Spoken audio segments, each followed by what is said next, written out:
Finally Howrah station থেকে ট্রেনে উঠে পড়েছি গন্তব্যের উদ্দেশ্যে। আর অনেক দিন, ইনফ্যাক্ট অনেকগুলো বছর পরে আমি আবার লোকাল ট্রেনে উঠলাম। ভীষণই ভালো লাগছে। আগে কলেজে পড়াকালীন পড়তে যেতাম, ডান্স ক্লাসে যেতাম ট্রেনে করে। তখন ট্রেনে বেশ কিছু বন্ধুবান্ধবও থাকতো, তো সেই দিনগুলোর কথা আবার মনে পড়ে যাচ্ছে। আর এই যে ট্রেনে দেখো জল উঠেছে, আর এই যে পাঁপড়গুলো পরপর এত হকার্স ওঠে। আর আমরা ছোটোবেলাতে তো কলেজ লাইফে প্রচুর এরকম এখান থেকে এই পাঁপড়গুলো কিনে খেয়েছি, যেগুলো সত্যি ভীষণ ভালো লাগে।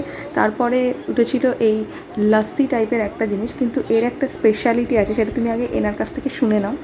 নবদ্বীপের দই আর হচ্ছে ন্যাংরার ম্যাঙ্গো খেতে হলে কটলাইনে আসতে হবে। শুনে নিলে দাদার ডায়লগটা। যাই হোক, সত্যি বলতে ভীষণই গরম লাগছিল। আর আমার না ট্রেনের জানলার পাশে বসে বাইরের দৃশ্যটা দেখতে খুব ভালো লাগে, কিন্তু এতটাই গরম ছিল যে আমি জানলার পাশে বসতে পারিনি। তো যাই হোক, জার্নি কমপ্লিট। আমরা ফাইনালি নেমে পড়েছি স্টেশনে, অ্যান্ড আমরা চলে এসেছি। দেখো কি দারুণ চারিদিকে সবুজ আর সবুজ। কলকাতা শহরে থাকাকালীন সবুজ আর তো আর আমরা দেখতে পাই না। তো এই হচ্ছে বলরাম বাটি। এটা হচ্ছে অ্যাকচুয়ালি আমার শাশুড়ির মামার বাড়ি, আর তার সাথে আমার দিদা শাশুড়ি তার বাপের বাড়ি, সেখানেই আমরা এসেছি। আর অনেক দিন, মানে আমার মা শাশুড়ি এবং দিদাও অনেক বছর পরই এলো। আমার তো প্রথমবার। যাই হোক, সায়ন এসছে এর আগে ছোটোবেলাতে, কিন্তু আমার প্রথমবার।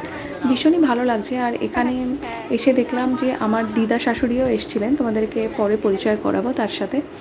তো চলো, ফাইনালি এবারে বাড়ি যাওয়ার পালা। এই যে দেখো পেছনে দিদা আর মামা আসছে, আর সামনে মা রয়েছে, সায়নও রয়েছে। চলো আমরা এবারে ধীরে ধীরে দাদুর বাড়ি যাই। বাকি কথা আবার পরের ভিডিওতে জানাবো।